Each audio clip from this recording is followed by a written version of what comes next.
Bienvenidas y bienvenidos a Coffee Break. Nos da mucho gusto que nos acompañen en este espacio dedicado a la salud mental y bienestar emocional. Coffee Break es un programa diseñado para todo público, producido por un equipo de mujeres especialistas comprometidas con compartir información confiable, actualizada y útil para la vida diaria. El día de hoy nos honra contar con la presencia de la maestra Claudia Guillemot.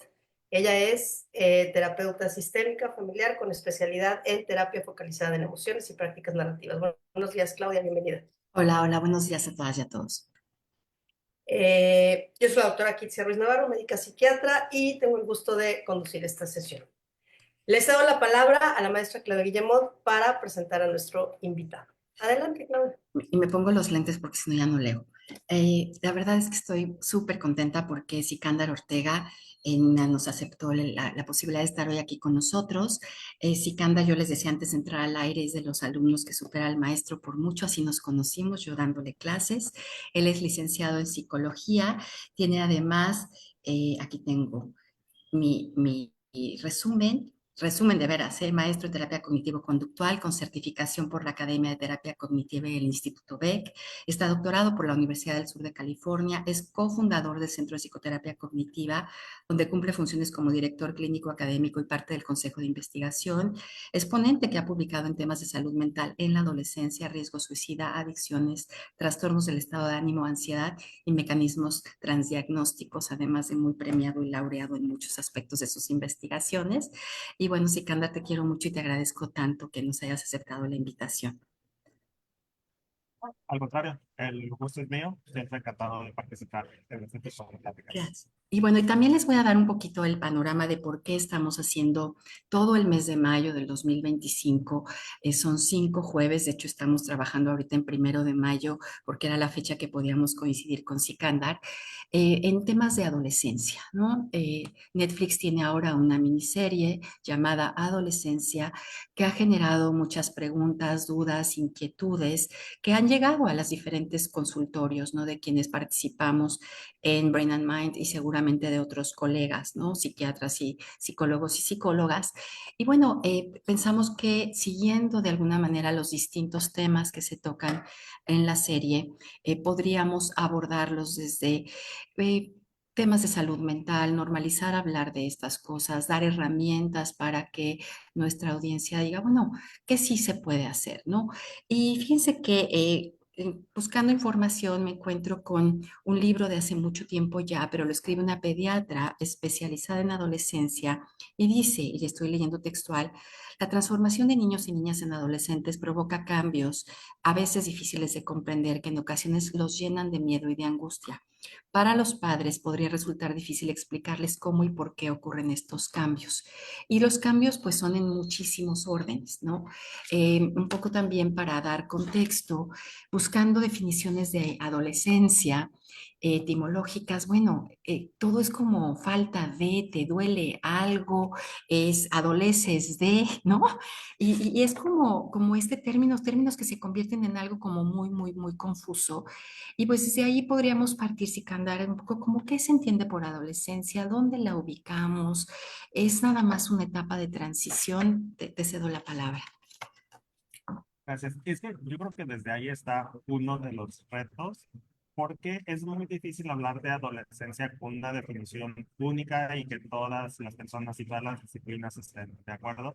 Entonces, creo que lo que más nos ha funcionado es entenderlo como un proceso dinámico que tiene ciertos principios, pero al mismo tiempo es altamente influenciable por el contexto, por la cultura, por lo que está sucediendo actualmente. Lo que yo creo que es uno, ya pensando del lado de la salud mental y el desarrollo, o sea, lo que sí nos interesa mucho es cuáles son esas ventanas o esas etapas que de alguna manera reflejan lo que hemos vivido en la infancia y que nos preparan para la edad adulta. Entonces, por eso a mí me gusta verlo más que cuál es la definición, es de cierto rango, cierta etapa, qué es lo que nos interesa saber, entender, promover, etcétera. Una idea muy, muy básica tiene que ver con aquello que tenemos que obtener durante esta etapa para un sano desarrollo en las siguientes etapas.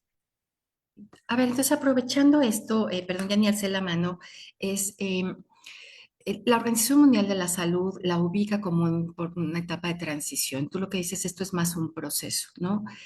También nos dice, no es lo mismo para todos y las edades pueden variar de 9 a 19, de 9 a 24, si incluyes la primera juventud. Hay autores que la dividen como adolescencia temprana, media y tardía, pero también te encuentras frases como, bueno, puede haber adolescentes de 40 años y adultos de 15, ¿no? A partir de diferentes experiencias de vida en un contexto en el que vivimos aquí. Mencionamos todo el tiempo que pues somos muchos Méxicos y estos diferentes Méxicos pueden tener distintas definiciones.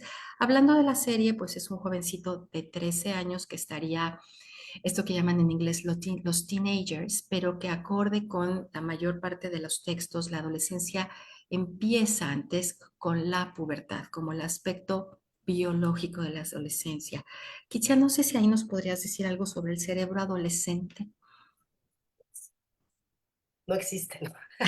No, a ver, hablando de desarrollo del sistema nervioso central, y no me voy a meter mucho como a los cambios físicos, hormonales, ¿no?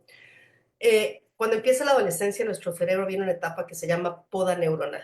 Literalmente, todas las neuronas que no alcanzaron a conectar hasta antes de la pubertad pasan una podadora tuc, tuc, tuc, tuc, tuc, tuc, y se las lleva, ¿no? ¿Esto en qué me deja en esa etapa? En un estado de un cero juicio, ¿no? Dicen a veces que las peores decisiones las tomamos en la adolescencia, porque la corteza prefrontal, que es como la del juicio, la del filtro, la de la impulsividad, está muy frágil como parte de un proceso de crecimiento, ¿no? Ahí está como la primera vulnerabilidad del adolescente.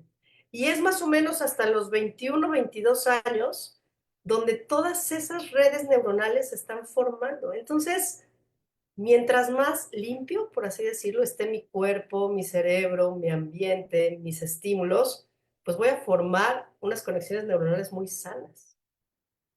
Y es ahí donde parte, me parece a mí, como esta fragilidad del adolescente, antes de entrar a entornos como sociales, ¿no? Que Sikander es el experto. O sea, biológicamente ya hay vulnerabilidad y solo por eso ya tendríamos que prestar atención para el cuidado.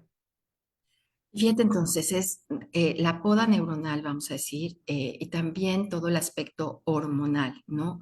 El tema, por ejemplo, es tips para papás y mamás por ahí que les toque, o personas que les toque criar y estar alrededor de adolescentes. El botón mamario en las niñas como el primer signo, como si fuera una monedita dura atrás del pezón, antes que se infle así como palomita, iniciando una cosa que se llaman los estadios de Tanner, pero finalmente es esta signo absolutamente del cuerpo de que esto está empezando, y en los chicos, en los varones, el crecimiento de los pies, ¿no? Ellos empiezan por los pies. Entonces está uno comprando zapatos de verdad cada 2 meses. Y eso es como parte de empezarnos a dar cuenta de que esto ya empezó, y ese proceso biológico va a durar alrededor de 4 años aproximadamente. Adelante, Sicanda.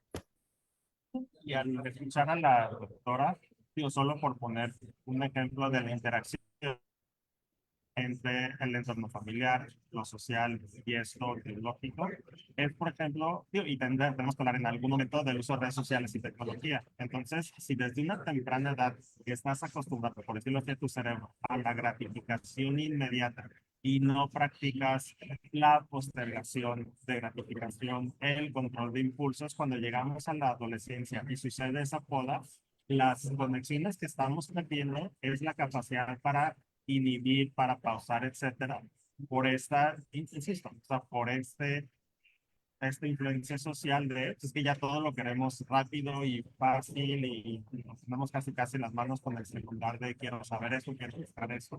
Y ahí es donde vemos esta cruz, o sea, cómo se nos cruzan los la familia con el biológico. Y ahí también yo también quisiera como quitarnos un poquito de culpa, ¿no? Como mamás y papás, te dicen es que no hay manual. A ver, pero sí hay muchas alternativas hoy, ¿no? Y probablemente hasta nuestra propia experiencia habrá papás y mamás que digan, yo no quiero repetir lo que pasó conmigo y me voy totalmente al otro lado, o este resultado que soy yo, pues sí, algo hicieron más o menos bien en mi crianza. Sí hay muchas herramientas y en una misma familia, diferentes hijos, cuando hay más de uno, hijos o hijas, pueden tener resultados totalmente diferentes. ¿Por qué? Porque hay una base biológica de la conducta, hay un tema personal de cada uno, ¿no? Independientemente de que nos hayamos criado en más o menos los mismos entornos, ¿no? Ahora, entonces ese es un entorno como el de la familia, ¿no?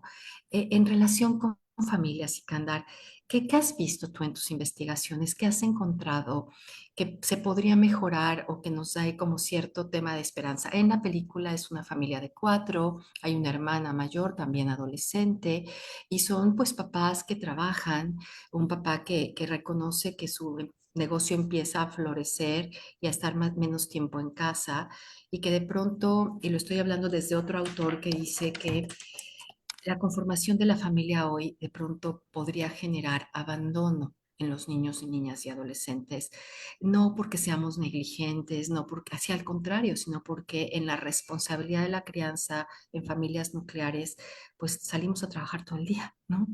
Entonces, platícanos, ¿qué has encontrado tú ahí? Uno de los retos iniciales es porque todas y todos en su momento fuimos adolescentes. Entonces, el usar nuestra propia experiencia de referencia puede tener sus bondades, pero al mismo tiempo eran etapas muy distintas. Entonces, de repente, el poder entender estas nuevas generaciones, por decirlo así, con lo que ellos ya crecieron y ven como normal que para nosotros era algo como, digo, o sea, que se puede sentir muy ajeno. Desde ahí ya tenemos que hacer como esta adaptación de este porque a mí me funcionó o porque a mí en esta etapa fue así, no necesariamente aplica a los adolescentes, pero como decía al principio, pero también ciertos principios que son universales independientes del contexto, porque viene siendo el apoyo, esa combinación entre límites y estructura, pero con la autonomía, la pertenencia que es importante. Y el otro comentario que también es muy aceptado, que es también otra de las grandes complicaciones de la terapia, es que lo mismo no funciona para todos de forma igual, incluso dentro de la misma familia. Si pensamos otra vez en la serie, vemos dos personalidades muy distintas entre la hija y el hijo. Entonces, uno podría desde afuera decir, bueno, pues es que son papás que a lo mejor son muy flexibles y un poco permisivos y a lo mejor a uno de los hijos, a lo mejor a ella, por inventar, le va muy bien este estilo como de autónomo y un poquito como del apapacho y a lo mejor ese mismo estilo al hermano o a otro miembro de la familia podría ser como no funcional, no adecuado. Entonces, el individualizar incluso dentro de la misma familia es un enorme reto. A ver, quizá estoy pensando también que eh, Abril nos acaba de escribir, la doctora Abril, que es neuropsicóloga, nos dice, se debe entender la poda neuronal como una reorganización de lo aprendido, es un proceso epigenético, es epi es por encima de la genética, y retomando también lo que dice Kandar, sí podría haber también como un tema de sesgo de género, ¿no? En cuanto a adolescentes y adolescentas. Ajá. Adelante, Kitsi. Claro, aquí es donde entra el comportamiento socialmente aceptado para los niños y socialmente aceptado para las niñas, ¿no? O sea, es como el niño puede, al niño se le permiten muchas más conductas disruptivas y hay como mucho más tolerancia, ¿no? Incluso para cuestiones como de agresividad o de bullying y a las niñas no. ¿No? En esta parte de expresar y de compartir, digo, no es que sea una regla general, pero un niño buleado tiende a callarse, una niña buleada sí habla, porque la niña sí puede llorar, el niño no puede llorar. Entonces, todos estos contextos y estas narrativas del deber ser, por supuesto que impactan, ¿no? A mí lo que me llama la atención, hablando de la familia de la serie de adolescencia, es que aparentemente el chavito no daba problemas. O sea, iba a la escuela, cumplía, los papás veían que entraba, que salía, o sea, como creo que lo que enciende las alertas es un poco esto, ¿no? Algo que se ve tan normal, ¿no? En una familia de clase media, de pronto todo lo que hay detrás de eso. Y cómo de pronto es como este esfuerzo, ¿no? Recientemente que estábamos platicando sobre un libro que leímos en conjunto, Mariela le toca un capítulo y nos decía, es que la conformación de la familia ha cambiado, ¿no? Ha cambiado a lo largo de las décadas, de los siglos, familias que compartían los mismos espacios privados, domésticos, donde todo se enseñaba, donde papás y mamás participaban de una manera muy equitativa a la división del espacio público, el espacio doméstico, que también marca una distinción en si le damos el mismo valor, el trabajo doméstico no remunerado, cómo salimos y tenemos que pasar jornadas enormes y cómo hoy además las familias probablemente, bueno, yo estoy por cumplir 60 años y crecí en una familia donde un ingreso podía permitir, ¿no? Solventar las necesidades de la familia. Vamos a decir, si la otra parte, en este caso mi mamá trabajaba, era un poco por gusto, por desarrollo personal, pero ahora es una necesidad para muchas familias el poder ingresar dos o tres o cuatro ingresos, los que sean necesarios para poder solventar esto. Entonces, sí que anda retomando lo que dice Kisia, pensando en temas de género y en temas de el niño que no da lata, que en familia parece que todo está bien. ¿Qué has encontrado tú? Sí, y eso la verdad, y voy a meter un poquitito de controversia. O sea, pero algo que me hizo un poquito de ruido de la serie es cómo dentro de una familia que aparentemente es tan normal y o se ve cierta unión y demás, y tienes una conducta dentro de la familia que es como tan fuera del lugar de la familia. O sea, entonces, desde ahí como que dices, ¿cómo hace sentido de eso? O si me permiten hacer un contraste, digo, sin meterme en específicos, pero de repente algunas noticias sonadas, que pasó hace algunos meses en Estados Unidos, de un tiroteo, se encontró que, o sea, el papá y la mamá sabían de tendencias violentas, le daban acceso a armas y que incluso se les hizo, no me acuerdo el específico, pero sí hubo un cargo criminal contra el papá o contra el papá y la mamá, justamente diciendo, ¿sabes cómo no desde casa pones atención y te das cuenta de ciertas señales de alarma? Entonces es muy fácil caer en los dos extremos, es decir, cada individuo, aunque sea adolescente, tiene su personalidad, tiene sus propias decisiones y no todo puede recaer por la familia, pero también nos vamos al otro extremo, o sea, cómo dentro del núcleo familiar no te das cuenta de ciertas señales y actúas de una forma, entre comillas, adecuada. Pues por eso está lo complicado que es fácil adoptar cualquiera de las dos posturas. Y estoy también dentro de las diferentes lecturas te dicen, es que esto de la calidad del tiempo no nos está alcanzando. Es decir, se requiere cantidad de tiempo también para poder notar estas cosas, ¿no? Por ahí yo tengo una amiga que decía que es la etapa en que haces como votos de silencio y paras las orejas, ¿no? Para escuchar, para ver de qué hablan, en qué están, para tratar de enterarte. A mí me llamó mucho la atención y quiero comentar lo que recientemente a partir de un taller, los talleres para niños se llenan, los talleres para papás de adolescentes no se conforma el grupo mínimo para poder abrir el taller, ¿no? Y que sea viable. Entonces ahí también tenemos un tema donde pareciera que soltamos tal vez antes de tiempo. Yo quisiera aquí también hacer alguna puntualización en relación con las edades. Hay conocimientos muy específicos en relación a raza, a clima, a contextos de donde vivimos que pueden adelantar los procesos adolescentes o retrasarlos, ¿no? Pero que sí hay, vamos a decir, guías clínicas suficientes para decir esto ya es un atraso que sale de lo normal o este es un adelanto que tendríamos que atrasar, vamos a decir, en temas de desarrollo, porque pues de pronto podríamos no atender hasta cosas biológicas, ¿no? Y estoy pensando en una mamá que decía, ahí vamos en el coche y de pronto empieza a oler a sudor, ¿no? Este olor feo, como cebollazo. Y nos dimos cuenta que era la niña de 7 años, ¿no? Y dijimos, pero ¿qué está pasando aquí? Y bueno, corrieron obviamente a atender con un pediatra, una pediatra para que dijeran qué está pasando en endocrinología y demás, y de alguna manera, pues, atender y detener un desarrollo que por mucho era precoz, ¿no? Entonces, el tema familiar ahora, sí, Itzia ya mencionó como la parte de escuela, ¿no? Que pues mucho de lo que también sucede en la, en la serie tiene que ver con la escuela. Y hay autores que hacen una división muy, muy importante entre las definiciones de agresión, de violencia y de bullying, y además establecen los diferentes tipos de bullying.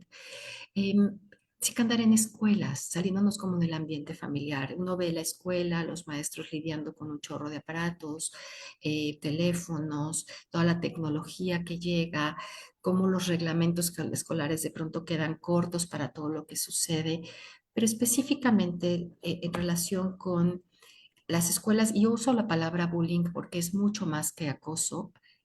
Hay una definición que podemos en su momento, cuando hablemos más de escuelas, tocarlo, pero ¿qué has encontrado tú?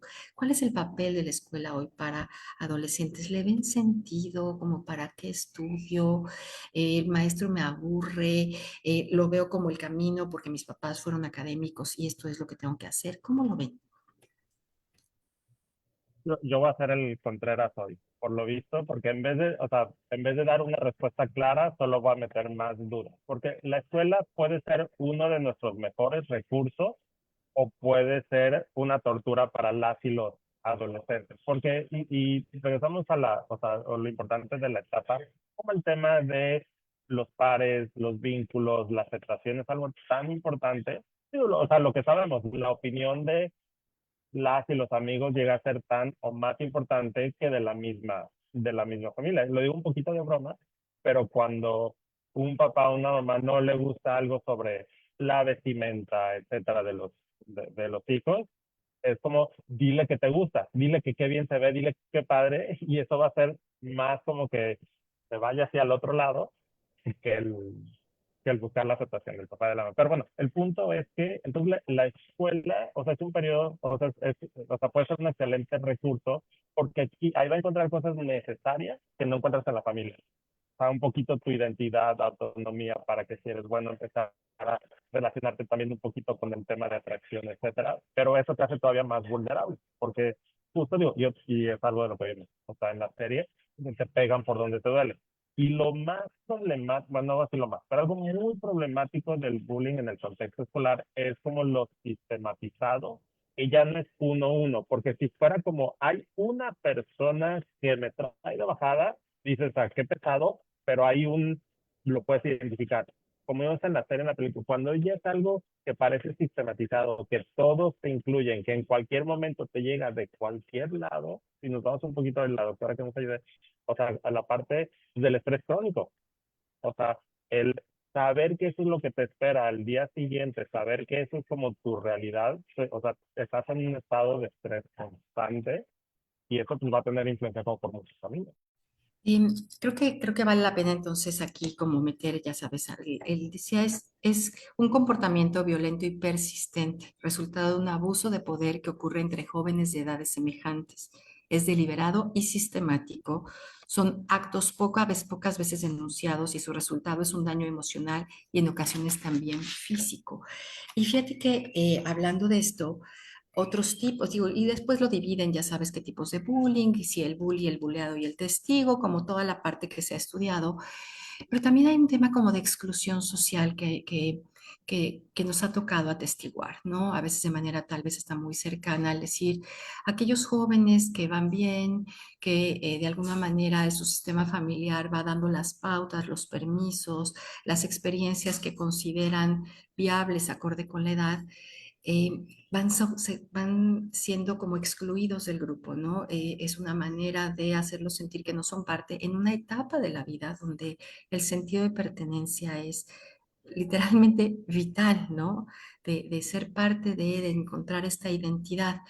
Kitia, ¿cómo contestamos ahí desde el tema del estrés crónico, el aislamiento, el decir, híjole, ahí voy a la guerra, ¿no? No me gusta el tema bélico, pero sí no, la escuela no como un espacio, no quiere decir que no haya bullying, vamos a decir, en la casa, en la familia, lo puede haber, pero sobre todo más estudiado en contextos escolares. A ver, el 70% de la patología mental empieza en la adolescencia. Yo creo que esto nos responde como muchas cosas. Eh, lo que pasa es que justo ante estos patrones de comportamiento muy erráticos o trastornos muy externalizados, terminamos echándole la culpa a la adolescencia o terminamos echándole la culpa a la escuela o al sistema o a los compañeros o a las redes. Y lo que tenemos detrás de todo eso son chiquitos con ansiedad. con problemas de a lo mejor un TDAH no diagnosticado, epilépticos, ¿no? Depresivos, distímicos, niños violentados. ¿No? Un niño no se vuelve buleador solo porque sí, porque un día se levantó y dijo va a ser el buleador más grande del mundo. Ese niño que bulea también está sometido a mucho estrés, seguramente en casa. Entonces estamos hablando de sistemas nerviosos que están en estado de alerta constante, con las repercusiones que eso me va a llevar a largo plazo, ¿no? O sea, al final, vivir en este estado de alerta constante ante un ambiente escolar hostil con los compañeros, me genera, para fines prácticos, una amígdala, un sistema, un botón de pánico sobreactivado, que liberemos cortisol todo el tiempo y un estado proinflamatorio. Un cerebro que no se va a desarrollar como se tenga que desarrollar, que va a ser más vulnerable a patología mental y que incluso más adelante entran las teorías de lo psicosomático, ¿no? Con toda esta conexión entre las hormonas, el cerebro, y el sistema inmunológico. Entonces, claro que el impacto es mucho y pasa desapercibido por eso. Ahí es que es adolescente, ya va a pasar, ¿no? Y hago un paréntesis, ¿no? Recordar también que en esta etapa de crecimiento, por eso están los psiquiatras, ¿no? Hay trastornos externalizados y trastornos internalizados. Quizá los externalizados sean mucho más fáciles de cachar, ¿no? Porque tenemos un comportamiento errático, pero los internalizamos. Entonces se escapan muchos de ellos. Adelante, Adelante. Sikandar. Uno de los hallazgos muy interesantes y muy congruentes con la literatura en las investigaciones que realizamos aquí en Cancún y los alrededores es que, y el ejemplo que pongo es, si es, no sé, como que un león está cazando en la sabana y hay una manada de, ¿qué serán? De lo que sea, de la presa de cebras, etcétera, y hay una cebra con una pata chueca. Pues el león, ¿a quién se le va a echar encima? Pues al que sabe que no puede correr bien. O sea, a lo que quiero llegar es lo que sí vimos en los estudios, tanto de los que son identificados como los buleadores, acosadores, como de las víctimas, es que sí hay ciertos perfiles identificables antes de que sucedan los eventos. Entonces, no es casualidad, yo te repito, jamás en la vida va a ser culpar a la víctima. O sea, pero no es casualidad a quién le hacen bullying. Ya tienes una vulnerabilidad, como la doctora dice muy bien, a lo mejor algo no tan evidente, pero los predadores tienen su radar para la presa fácil. Entonces, cuando hay un tema no atendido, cuando a lo mejor ya vienes de un contexto familiar de violencia, entonces ya tienes un poquito la tendencia hacia el retraimiento e inhibición. Eso hace que quienes necesitan sobrecompensar, entonces se encuentran quién es la, entre comillas, presa fácil. Pero lo que también hemos visto, los alumnos y alumnas identificadas como los más acosadores, buleadores, es que ellos ya tenían experiencias propias de sufrir violencia. O sea, entonces ahí es todo un ciclo que se está repitiendo. Y creo que aquí cabe, ¿no? Fíjense, entendemos por violencia aquellos actos u omisiones que atentan contra la integridad física, psicológica, sexual y moral de cualquier persona. Toda acción violenta tiene la intención de causar daño y ejercer abuso de poder. Puede provenir de personas o instituciones y realizarse en forma activa o pasiva. Puede ser tangible como una violación, maltratos y golpes, o bien intangibles, es decir, que no se ven ni dejan huella, pero que de igual forma lesionan a las personas en su vida emocional. También se considera violencia las acciones o actitudes negligentes que denotan falta de atención y oportunidad. ¿Por qué leo esta definición? Porque viene de un libro que se llama Bullying en México, Conducta Violenta en Niños y Adolescentes, un primer esfuerzo hace algunos años por tratar de entender el fenómeno y efectivamente te habla de estas faltas de habilidades sociales de un lado y del otro y de testigos omisos, que tal vez eres testigo al principio por casualidad, pero que después, aún a nivel institucional, llámese la escuela, en el caso de o la familia o el vecindario, eh, ya saben que tendrían que haber hecho algo, ¿no? Que tendrían que haber actuado. Ahora, ¿cómo unimos esto al tema digital? Porque parte de lo que la serie nos propone de alguna manera es, bueno, el ciberacoso, ¿no? Tal vez en nuestras épocas o cuando vamos en las mías, pues podías ser bulleado en la escuela, ibas de 8 a 3 y ahí eras la cuatro ojos o vete tú a saber, lo que sea, si era por alguna característica física. Pero después tenías otros escenarios donde podía ser otra persona, ¿no? En el club, en la clase extraescolar. Hoy el tema de las redes es 24/7. ¿no? Es 24/7. ¿Cómo afecta esto? ¿Cómo hasta dónde llega la escuela y la familia en algo que de pronto los jóvenes, si se fijan en la película, de pronto es, a ver, papá, déjame te explico lo que está pasando con los emoticones, ¿no? ¿No se acuerdan hablando del chico que es hijo del investigador? ¿Qué hacemos con eso, Sikandar? ¿Qué has encontrado tú? Doctora, no sé si quieres empezar tú. Ah, que vi que ibas a... Ah, sí, encontramos también en también hicimos investigaciones asociadas al uso de redes sociales y es la teoría del rico se hace más rico. O sea, entonces si tú de por sí ya tienes características sociables, seguridad personal, etcétera, entonces las redes sociales potencian como lo que le llaman como este capital social, pero encontramos el opuesto también. Entonces, quienes dicen como no tengo tantos amigos, como no soy bueno interactuando con las personas y o sea, y tratan de darle ese uso a redes sociales y termina siendo contraproducente y hay como que otra vez o sea, nos vamos a los extremos. Y lo que encontramos, uno de los factores principales, digo que es muy difícil delimitar qué es un buen uso de redes sociales y qué no, pero uno de los factores principales es el qué tanto tu valía como persona depende de lo que sucede en las redes sociales. Entonces, si usas redes sociales y tú lo que necesitas es el like, es el comentario, porque es tu única fuente para sentirte bien contigo mismo, contigo misma, eso se vuelve muy riesgoso. Pero entonces, nuevamente, caemos en este efecto bola de nieve en donde como no lo tengo en ningún otro lado, lo busco aquí, pero como de alguna manera, no sé, algo sucede que tienes el efecto opuesto, entonces más te afecta, entonces más lo buscas y se nos hace ese círculo vicioso. A lo que yo me pregunto, ¿no? Hay cosas para las que creo que no hay justificación al día de hoy, ¿no? Sin culpar y sin sacar como el látigo para nadie, pero eh, ¿y dónde están los cuidadores primarios para decirle al niño que tu valía no depende del like? ¿No? ¿Y dónde están los cuidadores primarios para explicarle que su valía es porque es un ser vivo y se acabó? No importa lo demás. ¿En qué momento los padres se acercaron a ver cuáles eran los intereses de sus hijos? ¿Qué música escuchaban? ¿Con quién convivían? ¿Quiénes son sus amigos? ¿Qué quieren ser de grandes? ¿Con qué sueñan? Creo que se ha roto como ese diálogo completo hacia el adolescente y termina convirtiéndose en el regaño constante al adolescente. Y al adolescente, mientras más lo regañas, más se retrae.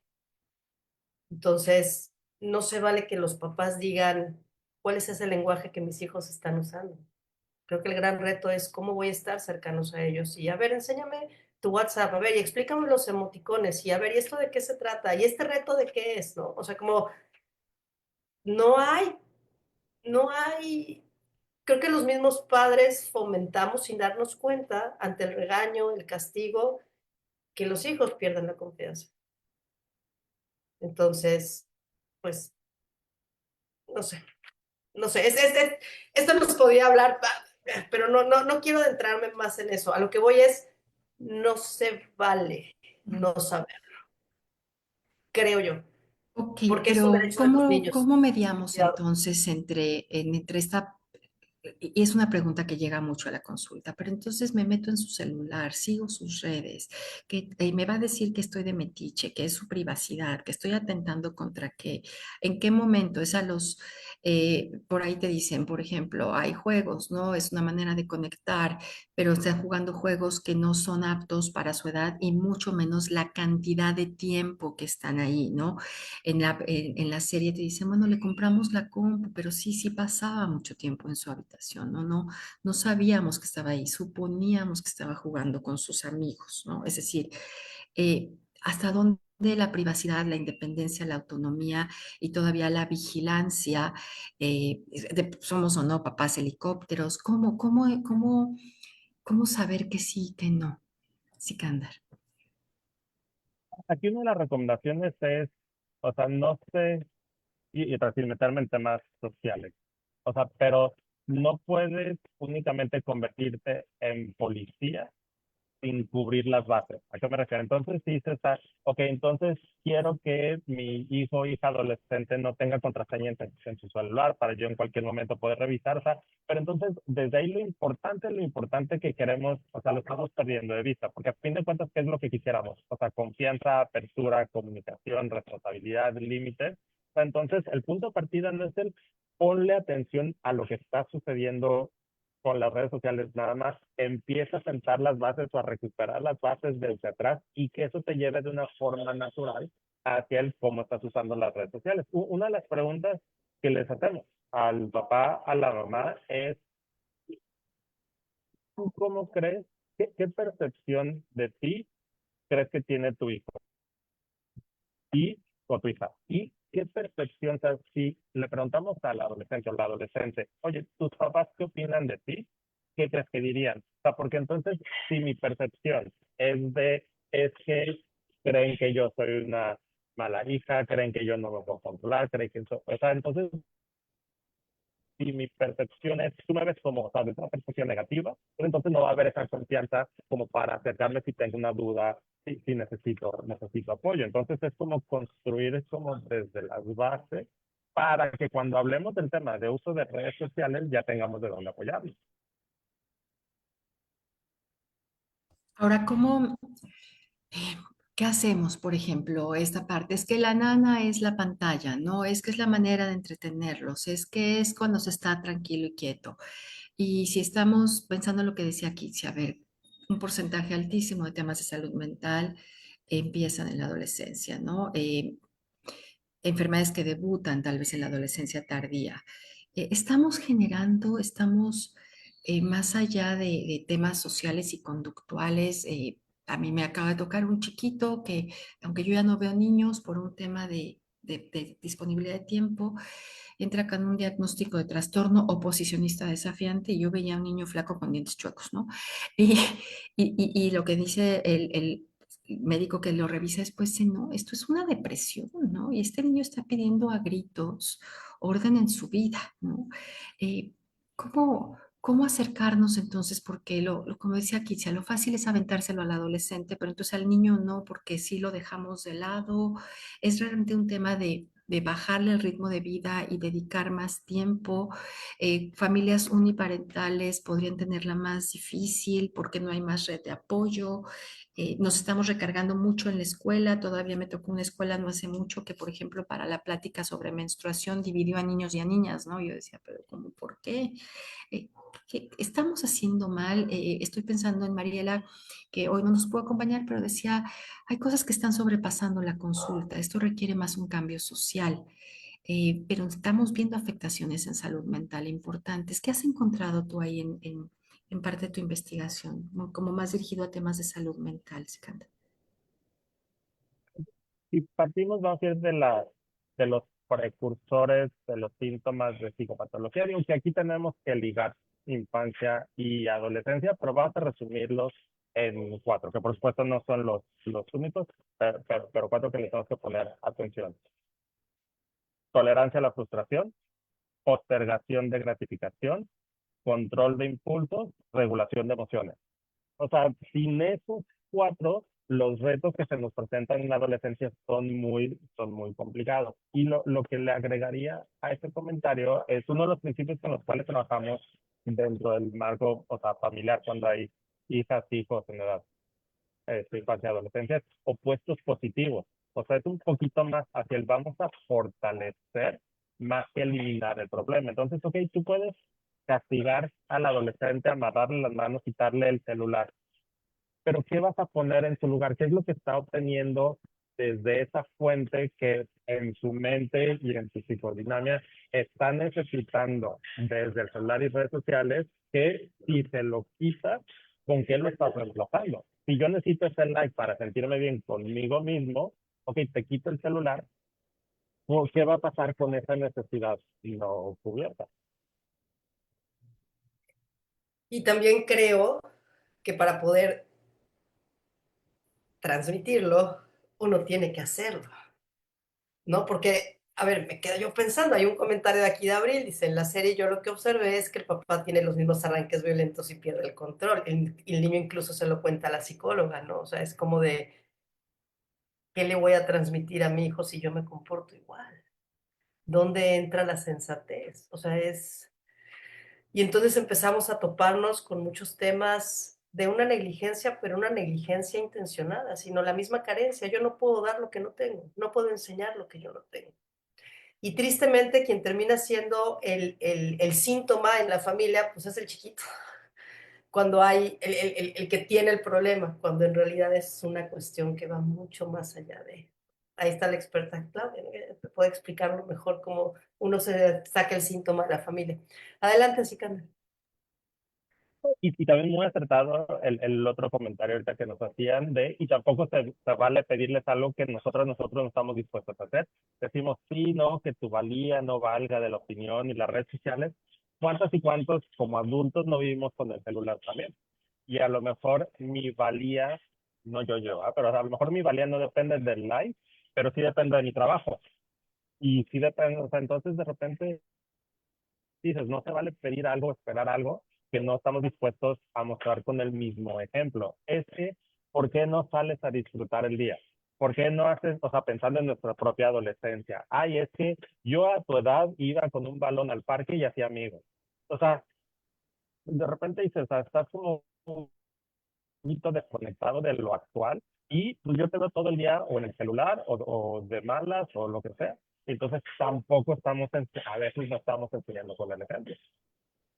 Y a ver, no se trata tampoco de que seamos perfectos, ¿no? Pero sí se trata de cierta consistencia, es decir, como en esta proporción 15-1, 80-20, como lo queramos ver, es mandar el mensaje congruente, consistente, coherente la mayor parte del tiempo, porque entonces nos da la base para poderlo pedir, ¿no? Para poderlo pedir. Es más, tal vez ni pedirlo. Me decían unos papás que se quedaron impactados porque su chiquito, muy chiquito, todavía no adolescente, alguien le preguntó algo y dijo, estoy corriendo, voy deprisa y estoy ocupado, ¿no? Dijo el papá, madre mía, es que es mi mini-mí, ¿no? O sea, acaba de decir exacto lo que yo repito todo el tiempo. Es decir, los niños van absorbiendo, ¿no? Lo bueno, lo malo y lo feo, y repiten y tratan de acomodar, y seguimos siendo sus filtros. Y sigue siendo muy común en la consulta que te lleven al joven, en el caso de adolescentes, y así como échale polvos mágicos y regrésemelo ya con todo cambiado, cuando efectivamente es probablemente la parte más vulnerable, perdón, y que te muestra una sintomatología que atañe a toda la familia. Ojo, no por ser malos, no porque tal vez hay algunas cuestiones que no son intencionales, pero que se repiten como patrones, ¿no? Que se repiten como patrones y que de pronto, pues ese patrón lo lleva al niño al siguiente espacio que es la escuela. Ahora, Chicanda, yo me acuerdo de algún momento de tus investigaciones que decías, a pesar, por ejemplo, de el bullying o de temas escolares que pudieran ser complicados para algunos niños en particular, piensa en dislexias o estas cosas que de pronto la escuela les puede, el formato escolar como lo tenemos hoy les puede venir mal. Para algunos chicos en la pandemia no ir a la escuela fue como un respiro, pero yo me acuerdo que tú decías, no deja de ser un espacio protector para la mayoría. De entrada hay una barda perimetral, hay adultos a cargo, hay actividades que requieren orden, hay ciertos límites. ¿Sigue estando vigente esto? Otro, sí, o sea, por supuesto. Y otro de los, es que otra vez, tiene como sus bondades y también su lado de riesgo, digamos, es que, y por poner un ejemplo de unas investigaciones bien interesantes, la diferencia a nivel cómo reacciona el cerebro cuando estás viendo cara a cara a los ojos, y eso no se logra a través de la pantalla. O sea, entonces, por mucho que queramos una interacción virtual, sigue siendo una experiencia distinta a la experiencia cara a cara. Un ejemplo, un estudio paralelo también muy interesante, era igual una conversación, digo, mientras están haciendo un mapeo, pero el contexto de la conversación era adentro, o sea, cuatro paredes, o era en un espacio abierto con árboles, o sea, con naturaleza, y el estar en ciertos contextos en contacto con naturaleza desde ahí ya hace como un efecto, vamos a llamarle un efecto positivo. Entonces, el salir a tener un contexto familiar conocido en donde, ajá, o sea, hay interacción, hay diversidad, o sea, es un súper recurso y el ojalá que otra vez es pensando en cómo era antes, o sea, pero el no depender tanto de la pantalla y sentirnos cómodos en la interacción uno a uno, la interacción cara a cara, es de esas cosas que decimos, ojalá no se pierda. ¿Ya? ¿Ibas a decir algo? Te quedaste así como, ¿qué comento en esto, no? Es decir, sí, los Es que chicos, me quedé pensando en, ajá, perdón, en esto de de la seguridad y del espacio seguro, pero es que eso creo que viene desde antes. O sea, eso viene desde antes de la adolescencia. ujú, Esas figuras de apego hacia los niños, ¿no? Realmente es quizá en la adolescencia donde se empiezan a observar de manera más externalizada las carencias ujú. y entonces vámonos más atrás, ¿no? ¿Qué pasó? Dónde estaba el vínculo seguro para ese niño que le fue dando como estas herramientas de adaptación a la vida sin tener que estar con un sistema nervioso todo excitado todo el tiempo, sabiendo que sus necesidades básicas ni siquiera se van a cubrir? O sea, Y de hecho, si me permiten, y completamente de acuerdo, porque una de las frases que he usado con papás y mamás es, o sea, en la infancia educas, en la adolescencia orientas, acompañas, o sea, pero las vas, o sea, ahí ya estás cosechando lo que sembraste en etapas previas. Completamente de acuerdo. ¿No es más también como una reedición, como por ejemplo en temas de hábitos o en temas de cosas que probablemente ya habíamos logrado en la infancia y de pronto hay como que reeditar como algunas cosas o volver a insistir o esto que las mamás dicen, "Ay, es que parezco grabadora, repito lo mismo todo el día", y pues los chavos están en donde pues los papás y la casa es la prioridad 428, están los amigos, los juegos, la escuela, lo que sea que tengan que ver en sus vidas, em, realmente es de nada más de acompañar. O tendríamos que dirigir todavía más, estar más de metiches, estar más al pendiente, porque lo que vemos es eso, que de pronto los papás sueltan y sueltan mucho, y estamos hablando, ya está grande, y ves una cosa ahí de 13 años, ¿no? Y dices, ¿qué grande cómo? Y estoy pensando en una película anterior, la de A los 13, que también fue así como, ¿qué es esto? ¿No? ¿Qué está pasando? ¿Cómo nos desconectamos tanto? Ahora, los contextos han cambiado, Sikander, tú lo has dicho una y otra vez ahora, corren más peligro, por lo mismo tendríamos que estar más al tanto. Tendríamos que ser papás diferentes a como fueron nuestros papás en nuestras adolescencias. Y estoy hablando de que aquí habíamos mujeres de muy diferentes edades, hombres y mujeres, disculpe usted. Ajá. Yo creo que es más justo decir diferente y algo también, a ver, a mis 45 años, voy a hacer mi mejor esfuerzo por defender a las y los adolescentes. Pero también entonces, hay muchas cosas que no entendemos. O sea, hay muchas cosas que ya son realidad y son bastante normativas y que nosotros y nosotros realmente no vamos a entender. O sea, ¿cuántas veces digo? Yo creo que es un poquito más de nuestro lado como adultas y adultos. Ves un concierto, o sea, la imagen de un concierto y todo el mundo con el celular grabando. Y nuestra reacción, o bueno, por lo menos yo, es el disfruta, vive el momento, etcétera. Pero eso es nuestra realidad porque nosotros sabemos lo que es disfrutar algo así sin la red social, etcétera. Pero a lo mejor, o sea, o sea, en las generaciones actuales, si no tienes como presencia en redes sociales, ya no es un lujo, un extra, ya es parte de la experiencia normativa. O sea, entonces también hay que reconocer, o sea, o sea, son retos nuevos. Hay cosas que realmente no podemos usar nuestra propia experiencia de referencia y de alguna manera es adaptarnos. Y por supuesto que yo voy a abogar para eso son las y los profesionales y para eso es la investigación. O sea, porque cada quien puede hablar desde cómo le va desde su trinchera. O sea, y claro, o sea, cuántas veces hemos escuchado, pues a mí me pegaban y mira qué bien salí. O sea, usando, o sea, entonces por eso investigación, profesionales, o sea, esto que está saliendo como para actualizarnos en cómo lidiar con estos temas, pues es algo necesario. Y si me permiten un último comentario súper rápido a lo que comentabas, y por eso el acercarse a profesionales de la salud mental para tener distintas herramientas. O sea, por ejemplo, hay ciertos perfiles en la infancia y adolescencia que con el castigo no aprenden. O sea, esperamos que un castigo se use de referencia para que la próxima vez y tu cerebro lo haya almacenado y etcétera. Hay ciertos perfiles que o sea, castigues y castigues, pero eso no influye en conductas futuras. Se necesita otro tipo de estrategias. Entonces, el acercarse a profesionales nos pueden ampliar un poquito el repertorio de estrategias para, para no siempre esperar el mismo resultado. Eh, a ver, entonces, si son contextos diferentes, hay, vamos a decir, una brecha generacional.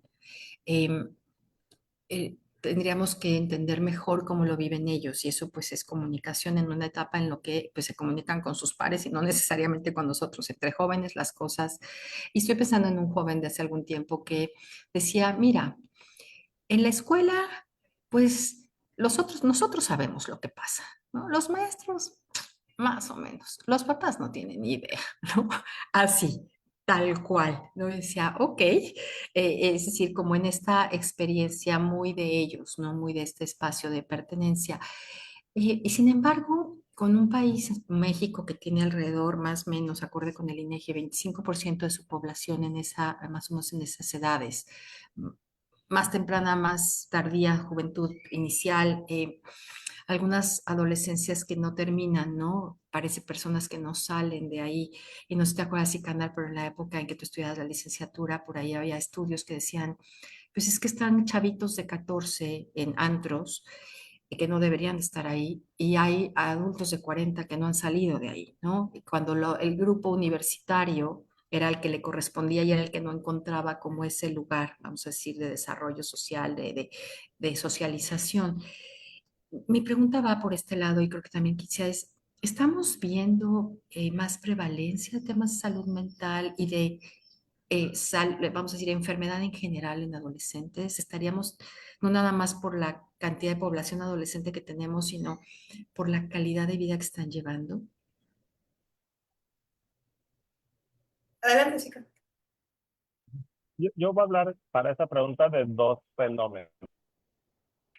Uno es, entre más conocimiento y mejor entendemos, es más fácil detectar y eso de alguna manera da la impresión de que está aumentando. Pero, o sea, parte tiene que ver con el web, tenemos mejor ojo, mejores herramientas para poder detectar. Al mismo tiempo, o sea, la contraparte es que se vuelven a veces términos populares y muy fáciles de usar de pretexto. O sea, hace 10 años todo mundo, o sea, cualquier niño o niña con problemas de comportamiento era TDA. Ahorita digo, quiero ser muy respetuoso en lo que voy a decir, pero entonces ahorita con temas de si estás en el espectro. O sea, ahorita toda pareja nefasta es narcisista. O sea, entonces de repente se sobreusan algunos de estos términos y eso de alguna manera también como que confunde, o sea, los datos reales, o sea, o sea, el tratamiento, etcétera. Porque por un lado sí, parece, o sea, sabemos mejor, identificamos mejor, pero también se usa como pretexto, y ese es parte del problema, que lo usas como pretexto, decir, como mi hijo o hija tiene tal diagnóstico, por eso no aprende. Como es así, pues entonces ya no hay nada que yo pueda hacer y le corresponde a la psiquiatra, medícamelo bien para yo ya no tener ese problema. Y a mí me gustaría hablar como de la otra parte, ¿no? A lo mejor, como dice Sikandar, no podemos tener la estadística, pero sí hay estadísticas que tenemos, que pareciera ser que sí, ¿no? Por ejemplo, uno de ellos es que el consumo de sustancias es ahora en etapas más tempranas de la vida. Todas, las legales y las ilegales. Eso ya es un síntoma de que algo no está bien. El índice de suicidios, la tasa de suicidios en adolescentes también es de las que va cambiando en la gráfica y esto a nivel mundial. Entonces, sí, sí hay algo más allá de, de visibilizarlos o que de pronto se abusa de a esas cifras como globales más duras, sí hay algo que está cambiando. Digo, aquí habrá que revisar como la bibliografía muy específica de esto, ¿no? A mi Pues, punto ¿qué de vista, creen? Se nos está acabando el tiempo. Se nos bueno, fue como agua el programa. Sikandar, yo quiero, por supuesto, darte la voz para cerrarlo, también agradecerte una vez más y sobre todo que como te mandé en esta escaleta, cuando este documento es que fueras la voz de los adolescentes, ¿no? Como es una voz que a veces se le trata como de no persona, ¿no? Es algo que muchas veces te llega en consulta como negada, devaluada, no escuchada, no tomada en cuenta, y pues son expertos en sus vidas, ¿no? Desde la narrativa eso es un, vamos a decir, un pilar de ver a las personas como expertas en sus vidas, sentir curiosidad por lo que están viviendo, acercarnos de manera respetuosa. Y por eso me era muy importante que alguien que ha trabajado con tantos adolescentes, que ha hecho investigación, que entiende lo que sucede, no nada más como un papayano de adolescente, pero que fue adolescente, y que todos pasamos por ahí, que nos hayas dado la oportunidad de escuchar tu voz representando a los adolescentes. Muchas gracias por el espacio y por supuesto dejar como un último comentario, yo creo que optimista, esperanzador y como bien dices, o sea, sí por un lado, qué dolor de cabeza la adolescencia, pero qué recursos tan increíbles. O sea, el empuje, la innovación, o sea, como esa pasión que también, o sea, o sea, tenemos que tener esa apertura como para recuperar lo que es esa visión, esa energía y también recordar, o sea, los problemas son muchos, pero los recursos también ahí están. O sea, ¿cuántas veces no hemos trabajado en terapia con personas adultas que siguen anhelando esa conexión con la familia, que siguen, que aunque la relación con el papá, la mamá ha sido deteriorada, o sea, como por muchos años, décadas, o sea, como que siempre está como esa posibilidad de reconectar, corregir el rumbo. Entonces, así como hay muchos problemas, pero hay muchos recursos. Pues llegamos al final de esta edición de Coffee Break. Agradecemos profundamente su presencia, así como el interés y participación activa en este espacio. Gracias, Sicanda, por haber aceptado la invitación. Muchas gracias al equipo técnico que está liderado por Monique de Amazon Estrategia Digital, que hace posible como esta transmisión. Gracias, Claudia. Esperamos que la información compartida el día de hoy haya sido clara, relevante y de utilidad para su vida personal y profesional. Les invitamos a seguirnos en nuestras redes sociales, Instagram, Facebook, YouTube como Brain and Mind MX, y estén atentos porque próximamente en Spotify van a poder escuchar como podcast. Recuerden que el episodio queda disponible en nuestro canal de YouTube. Pueden visitar la página web para conocer más sobre el equipo y acceder a los datos de contacto de cada una de nuestras especialistas. Los datos y redes del Dr. Sikander quedarán en el post del video en YouTube. Y nos encontramos la próxima semana, misma hora, por los mismos medios, con el tema entre el uso, el abuso y la dependencia en la adolescencia. Gracias y hasta la próxima.